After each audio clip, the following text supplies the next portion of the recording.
Hello there, and welcome to the real estate of the market.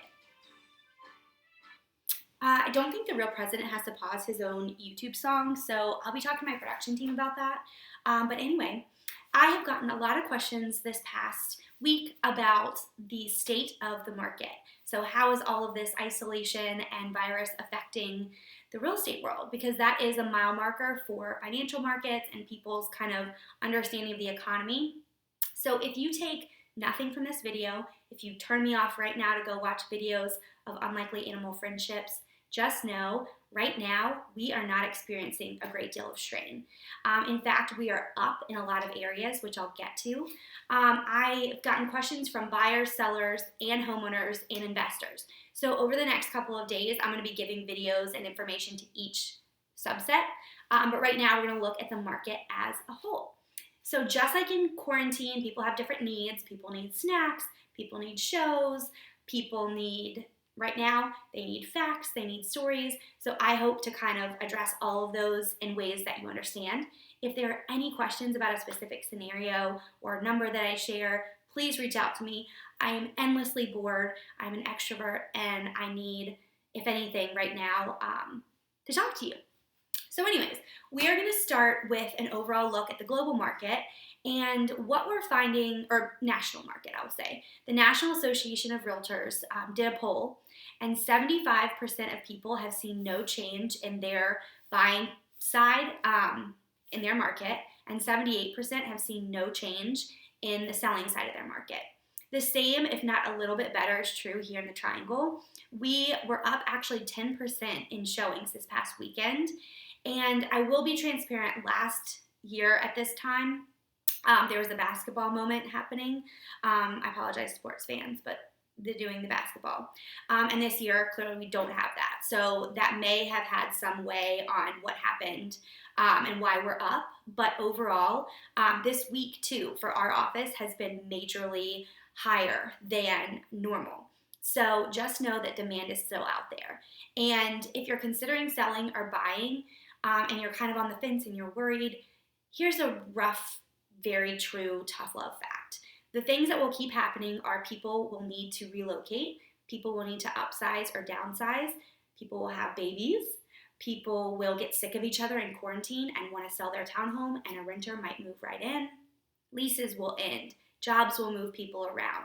All of these things keep happening regardless of what the world is telling us. So that is what keeps our market moving forward.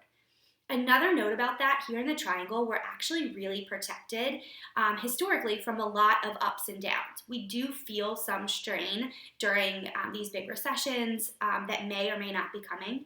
But since we have colleges and universities, healthcare, Research Triangle Park, just to name a few, historically, I am not making this up, we have been very isolated from a lot of the drama and the ups and the downs. So I'm sure many of your markets are the same in that way. So just know here in the Triangle, we are not seeing a huge change. We're actually seeing an uptick in several of our numbers. And overall, we are very well protected.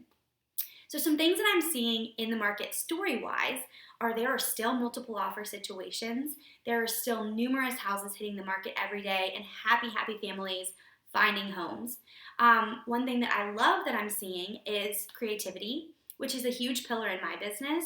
And now is not the time for horn tooting, but with a background in digital marketing, video, and all kinds of things like that, I'm having a really good time stretching my brain to help my clients list and sell homes right now in different ways. So people are getting really creative. People are communicating more than ever. We are always like on our phones and emailing and doing all these things. But what people are doing right now in the real estate world is they're stopping and they're hearing what their buyers and sellers need, and we're making matches. It's not to say that this is happening offline or anything icky like that. It's just people are communicating. We're bored. We're talking. I have this seller. I have this buyer. And people are finding opportunities that didn't exist before. So that's really cool. Everybody's coming together. And from different companies. We're all learning. We're all picking up best practices from each other right now. So just know in our industry, it's a really big time of support and community. So for my numbers people, we have right now 5,143 active listings. Just know March obviously is not over, so the statistics I report will be a little incomplete for March. But last year we had 3,698 listed properties. Today we have 2,122. So again, the month is not over yet. One of my favorite facts is the list price to sold price ratio is higher this year than last year. And what that means is the value that a home is selling for is very close to what it's listed for. So as we know, the market creates demand, and what that's telling us is that that's still rocking and rolling. Last year we were at 98.94, which sounds kind of like a temperature, but it's not. It's showing you homes were selling for almost full price. This year we're at 99.01. So that's showing you that the market is still finding a lot of value in listed homes. As I mentioned, showings this past weekend were 10% higher. So here's kind of like, not a silver lining, like a kind of dirty, like bronze lining. We were in an incredibly imbalanced market before.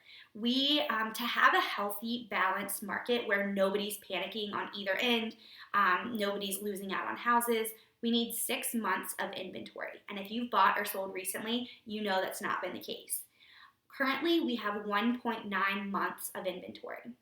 So really what that means is if no homes were listed ever again, that's how long it would take us to cycle through the homes that we have, 1.9 months. That's for all of the buyers and all the sellers in Wake County. And that is incredibly unhealthy for a market. If you're a buyer, this to you has felt like multiple offers, missing out on houses, and homes selling for more than what you're comfortable paying.